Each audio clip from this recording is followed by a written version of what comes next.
آج کی اس ویڈیو میں قوم سبا کے واقعات بیان کریں گے۔ قرآن مجید میں اللہ تبارک و تعالیٰ کا ارشاد ہے، قوم سبا کے لیے اپنی بستیوں میں قدرت خدا کی نشانی تھی۔ ان کے دائیں بائیں 2 باغ تھے، اپنے رب کی دی ہوئی روزی کھاؤ اور اس کا شکر ادا کرو۔ عمدہ شہر اور بخشنے والا رب۔ لیکن انہوں نے روگردانی کی تو ہم نے رکا ہوا پانی کے نالے بھیج دیے، اور ہم نے ان کے ہرے بھرے باغوں کے بدلے 2 ایسے باغ دیے جو بد مزہ میووں والے اور بکثرت جھاؤ اور کچھ بیری کے درختوں والے تھے۔ ہم نے ان کی ناشکری کا بدلہ انہیں دیا، ہم ایسی سخت سزا بڑے بڑے ناشکروں کو ہی دیتے ہیں۔ قوم سبا یمن میں رہتی تھی، بلقیس بھی انہی میں سے تھی۔ یہ بڑی نعمتوں اور راحتوں میں تھے، چین آرام سے زندگی گزار رہے تھے۔ خدا کے رسول ان کے پاس آئے، انہیں شکر کرنے کی تلقین کی، رب کی وحدانیت کی طرف بلایا، اس کی عبادتیں سمجھائی تو کچھ زمانے تک یوں ہی چلتا رہا۔ لیکن پھر جب کہ انہوں نے سرتابی اور روگردانی کی، حکم خدا بے پرواہی سے ٹال دیے، تو ان پر زور کا سیلاب آیا اور تمام ملکوں اور باغات، کھیتیاں وغیرہ تباہ ہو گئیں۔ بعض روایتوں میں جو آیا ہے کہ سبا عرب میں سے تھے، اس کا مطلب یہ ہے کہ ان لوگوں میں سے جن کی نسل سے عرب ہوئے، ان کا نسل ابراہیمی میں سے ہونا مشہور نہیں۔ واللہ عالم۔ صحیح بخاری میں ہے، قبیلہ اسلم جب تیروں سے نشانہ بازی کر رہے تھے اور حضور علیہ الصلوۃ والسلام کے پاس سے گزرے تو آپ نے فرمایا، اے اولاد اسماعیل، تیر اندازی کیے جاؤ، تمہارے والد بھی پورے تیر انداز تھے۔ اس سے تو معلوم ہوتا ہے کہ سبا کا سلسلہ نسب خلیل الرحمن علیہ السلام تک پہنچتا ہے۔ اسلم انصار کا ایک قبیلہ تھا، اور انصار سارے کے سارے غسطان میں سے ہیں، اور یہ سب یمنی تھے، سبا کی اولاد ہیں۔ یہ لوگ مدینے میں اس وقت آئے جب سیلاب سے ان کا وطن تباہ ہو گیا۔ ایک جماعت یہاں آ کر بسی تھی، دوسری شام چلی گئی۔ یہ جو شام اور یمن میں جا کر آباد ہوئے، یہ بھی سیلاب کے آنے کے بعد کا ذکر ہے۔ بعض وہیں رہے، بعض ادھر ادھر چلے گئے۔ دیوار کا قصہ یہ ہے کہ ان دونوں جانب پہاڑ تھے، جہاں سے نہریں اور چشمے بہہ بہہ کر ان شہروں میں آتے تھے۔ اس طرح نالے بھی اور دریا بھی ادھر ادھر سے گزرتے تھے۔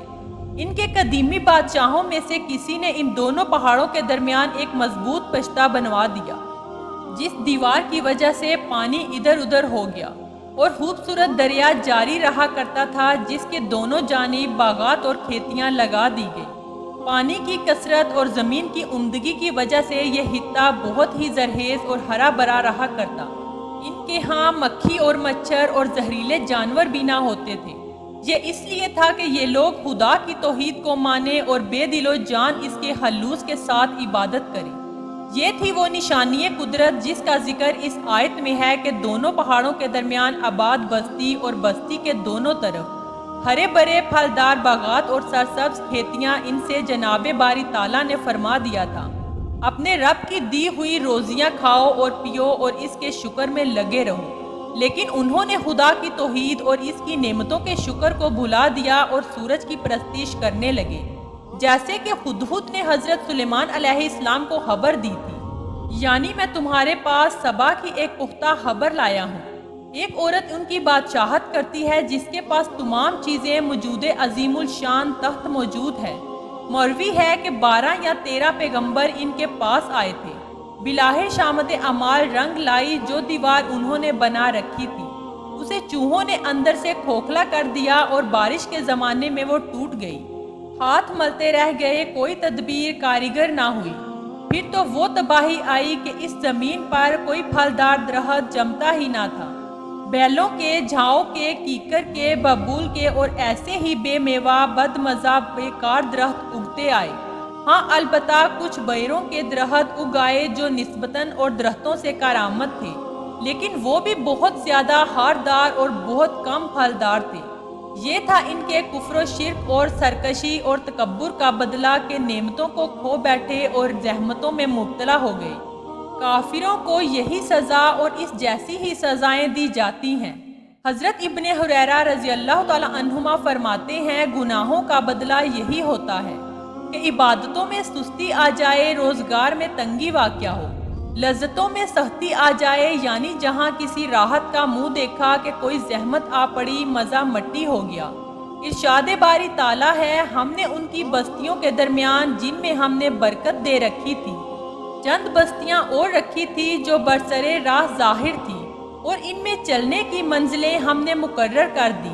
ان میں راتوں اور دنوں کو پر امن و امان چلتے پھرتے رہو، لیکن انہوں نے پھر درخواست کی، اے ہمارے پروردگار، ہمارے سفر دور دراز کر دے، چونکہ خود انہوں نے اپنے ہاتھوں اپنا برا کیا اور اس کے لیے ہم نے انہیں گزشتہ فسانوں کی صورت میں کر دیا اور ان کے ٹکڑے ٹکڑے اڑا دیے۔ ہر ایک صبر و شکر کرنے والے کے لیے اس ماجرے میں بہت سی عبرتیں ہیں، اور ان پر جو نعمتیں تھیں ان کا ذکر ہو رہا ہے۔ قریب قریب آبادیاں تھیں کہ مسافروں کو اپنے سفر میں توشہ یا پانی ساتھ لے جانے کی ضرورت نہ تھی۔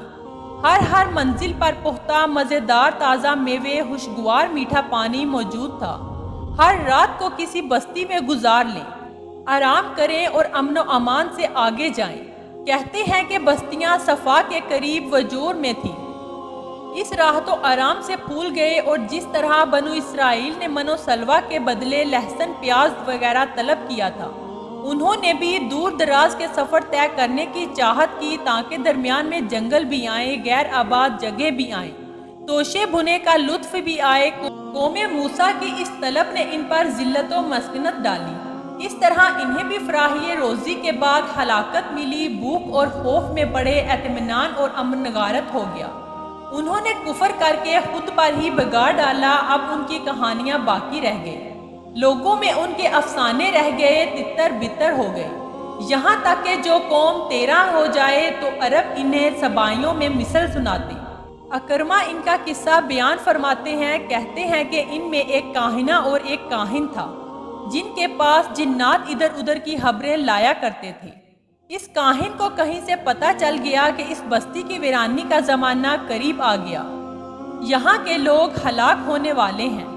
اس نے سوچا کہ مجھے کیا کرنا چاہیے اور ان حویلیوں، مکانات اور باغات کی نسبت کیا انتظام کرنا چاہیے۔ آخرکار ایک بات ان کی سمجھ میں آ گئی۔ اس کے سسرال کے بہت سے لوگ اس قبیلے میں تھے، وہ قبیلہ بھی مالدار تھا۔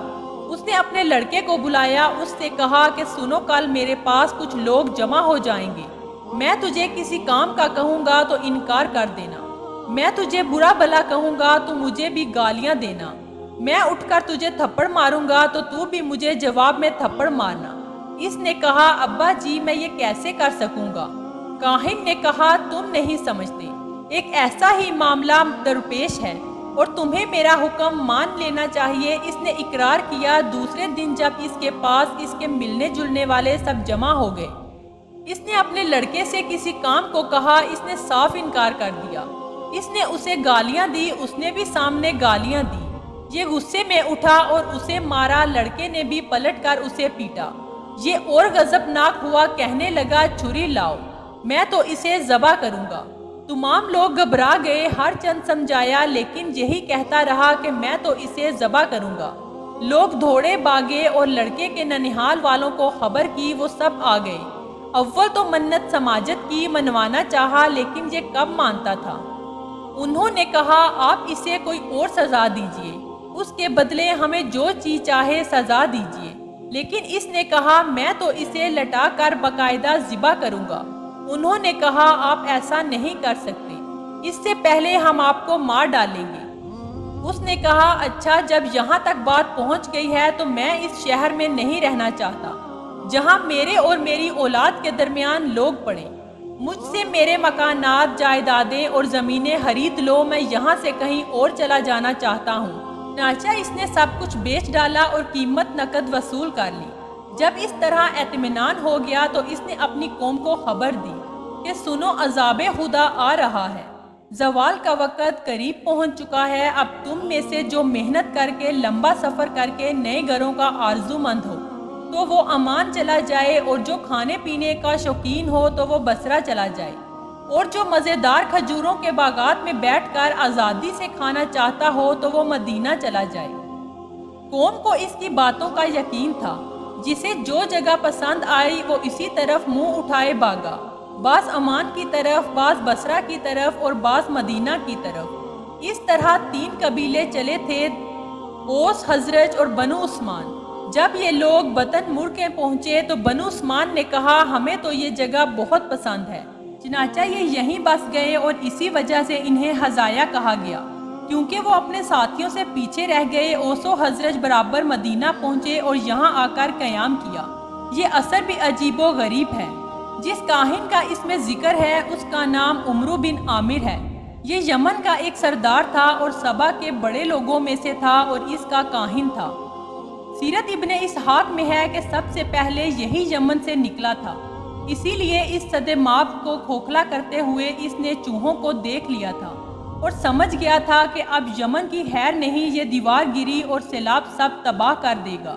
تو اس نے اپنے سب سے چھوٹے لڑکے کو وہ مکر سکھایا جس کا ذکر اوپر گزر چکا ہے۔ اس وقت اس نے غصے میں کہا کہ میں ایسے شہر میں رہنا پسند نہیں کرتا، میں اپنی جائیدادیں اور زمینیں اسی وقت بیچنا چاہتا ہوں۔ لوگوں نے کہا عمرو کے اس غصے کو غنیمت جانو، چنانچہ سستا مہنگا سب کچھ بیچ ڈالا اور فارغ ہو کر چل پڑا۔ قبیلہ اسد بھی اس کے ساتھ ہو لیا۔ راستے میں عکا ان سے لڑے، برابر برابر کی لڑائی رہی، جس کا ذکر عباس بن مروہ سلمہ اپنے شعروں میں بھی بیان کرتے ہیں۔ پھر یہ یہاں سے چل کر مختلف شہروں میں پہنچ گئے۔